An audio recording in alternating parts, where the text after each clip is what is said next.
In Vessel of Hatred, we travel south to Nahantu, a region with both deep ancient jungles and vast sprawling plains.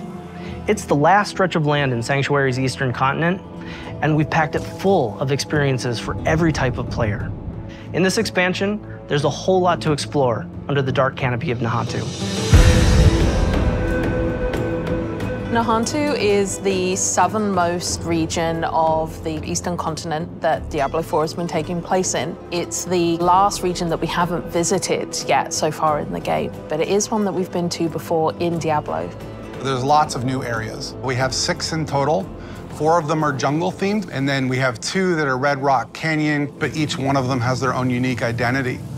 When you first arrive in Nahantu, you're in this place called Lingering Hatred. This is high treetops canopies where you're almost walking amongst the branches high above the jungle floor. Imagine a thick canopy that the light is just barely poking through. The whole area has been infected by this thing called the Hollows infestation. The Hollows are a new enemy that's associated with Mephisto. They themselves are kind of like a tar-like substance creature born straight out of the depths of hell. It feels a little twisted. There's a sickness to the area itself.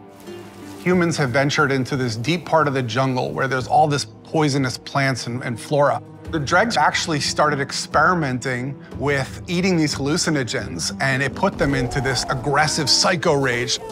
The dregs were pretty fun because we were able to push more variety in the monster family. You have one of these tall dregs and then half of a body of another dreg on top of it, kind of controlling it and telling it where to go and tossing poisonous bombs at the player. When you come across it, it's very memorable. And then we've also got the area of Tenganse, where you've got the Tenganse Plateau, which is full of these red-rocked plateaus and canyons. Imagine getting up above the land. Those gigantic walls have pockets inside where monsters could live. It offered up a lot of opportunity to bring back a monster family like the Lacunae.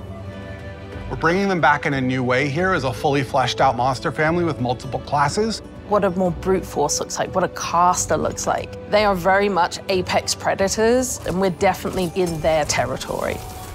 And then there's a little sub-area called the Skittering Earth. The name alone makes your skin crawl. It's bug infested, and you can see how the bugs have destroyed the jungles and kind of input their influence on it.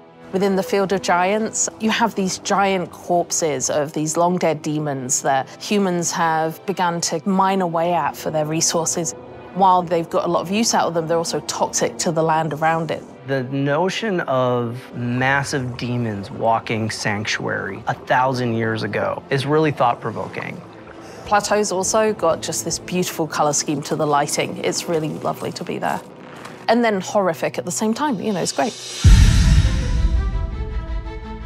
The mercenaries in Vessel of Hatred are a group of people who we like to describe as ordinary people with extraordinary skills. They have the same level of will to fight against the demons of hell.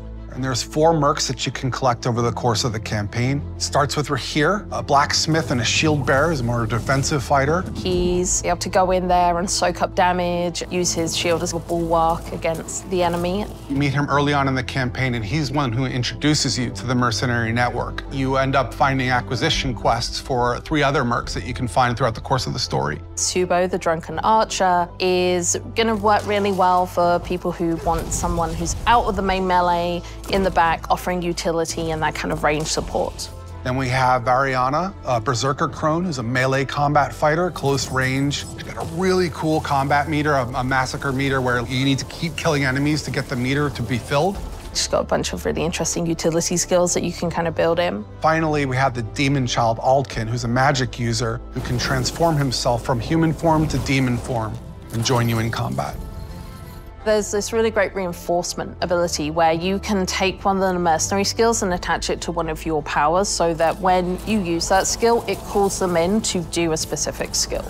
With the mercenaries for Vessel of Hatred, one of the things we are expanding on is the skill tree. For Diablo 3, you had a very basic type of mercenary, but this time you can actually push a little bit more into the skill tree and make the mercenary the way you would want to play.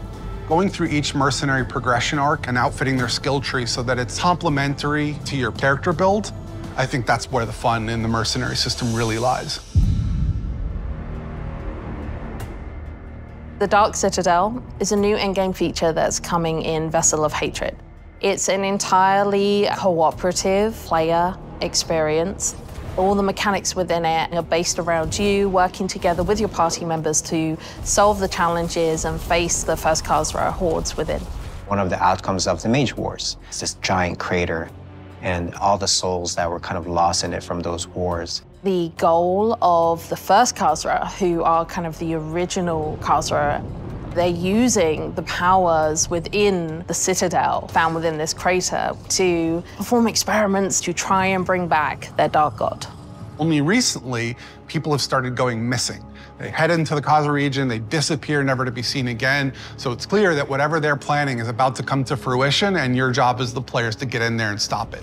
Citadels are a place where we take what is the best part of Diablo, combat, and we test it in a different way, which is adding in cooperative mechanics that you have to manage on top of that. For example, a boss has an attack, and as a player, you have to collect an item that allows you to reflect the attack back at him. So there's a little bit of a Twitch level mechanic there where you actually have to time your reaction shot.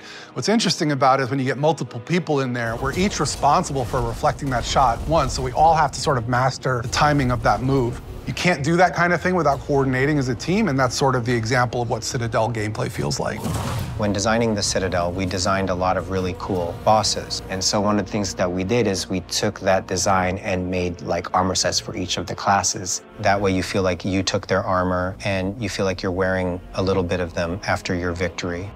We also have a currency that's dedicated to the Citadel where, as you play through, a vendor can be interacted with to buy custom cosmetics that are unique to the Citadel.